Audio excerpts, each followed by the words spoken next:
Потрібен новий пакет санкцій Євросоюзу із блокуванням усіх російських банків та ембарго на імпорт енергоносіїв.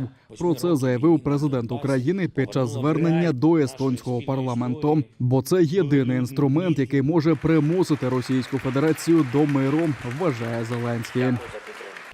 Я закликаю вас при затвердженні нового, дуже важливого санкційного пакету проти Російської Федерації на рівні ЄС захищати необхідність повного блокування російських банків. Усіх, а не лише частини. Я закликаю нарешті внести нафту у санкційний пакет. Потрібно ембарго на рівні всього Європейського Союзу. Російський реваншизм знищив усе те, що десятиліттями працювало на спокій та стабільність Європи, додав Зеленський. За його словами, від глобальної архітектури безпеки залишилися хіба що уламки, такі ж руїни, як і від українських міст, розбомблених російськими ракетами та авіацією.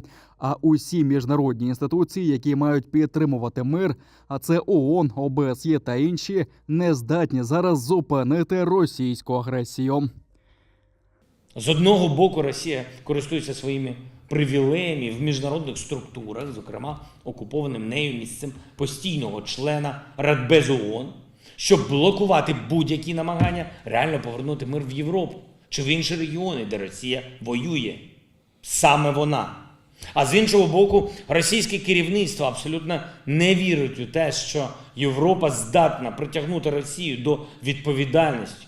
У Москві просто не вірять, що Європа здатна примусити Росію до миру. Розраховують на розкол серед європейців і на те, що пріоритет збереження торгівлі для європейців буде вищим, ніж пріоритет безпеки, чи навіть пріоритет виживання сусідніх з Росією народів. Глава держави подякував Талліну за військову допомогу Україні, за прийом українських біженців та за відмову від купівлі російських енергоресурсів. Але цього поки що замало, щоб зупинити агресію Кремля, додав президент України.